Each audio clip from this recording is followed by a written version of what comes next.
পরিষদ আমাদের অফিসে আগুন দিয়ে সন্ত্রাসী কার্যক্রম করেছে। আমরা সন্ত্রাস বিরোধী আইনে গণ অধিকার পরিষদের নিষেধাজ্ঞা চাই। আমরা মনে করি এই দলটি রাজনীতি করার অধিকার হারিয়ে ফেলছে। আমাদের যে আরপিও আছে, আরপিও অনুযায়ী এই দলকে নির্বাচন কমিশন থেকে ব্যান করা উচিত। এবং বিগত সময় আমরা দেখেছি যারা মব করতে এসেছিল তাদের বিরুদ্ধে সরকার কোনো পদক্ষেপ নিচ্ছে না। যারা মবের ভিকটিম হচ্ছে তাদের বিরুদ্ধে তদন্ত হচ্ছে, তাদেরকে অ্যারেস্ট করা হচ্ছে। আমরা এই অবস্থার পরিত্রাণ চাই।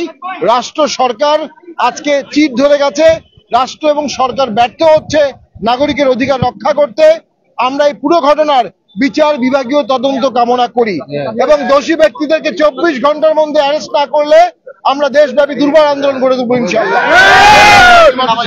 আপনি কি মনে করেন না যে বিগত যে এর আগে দুটি হামলা হয়েছে সেই হামলার যদি সুষ্ঠু তদন্ত হতো তাহলে তৃতীয় ঘটনা ঘটতো না? যে হামলাটি হয়েছে তাৎক্ষণিক যদি যারা হামলা করেছে তাদেরকে অ্যারেস্ট করা হতো তাহলে কখনোই এই ধরনের ঘটনা ঘটতো না। সরকার এ বিষয়ে উদাসীন। সরকার চেয়ে চেয়ে দেখছে আর মপতন্ত্রের রাজত্ব চলছে, মপকারীরা মপ করে যাচ্ছে। সরকার এই চেয়ে চেয়ে দেখার কারণে আজকে মানুষের জীবন সম্পত্তি আজকে হুমকির সম্মুখীন হয়েছে।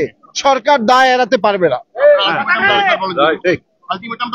আমাদের 24 ঘন্টার মধ্যে যা দোষী ব্যক্তি তাদেরকে শনাক্ত করে অ্যারেস্ট করা না হলে আমরা দেশব্যাপী দুর্বল আন্দোলন করব।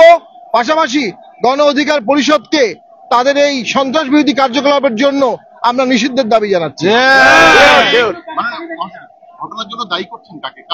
আমরা দেখতে পেয়েছি গণ অধিকার পরিষদের নেতৃত্ব, তারা ব্যানারে হামলা হয়েছে, সেখানে অন্য অনেক দলের লোক থাকতে পারে কিন্তু ব্যানারটা গণ অধিকার পরিষদের ছিল।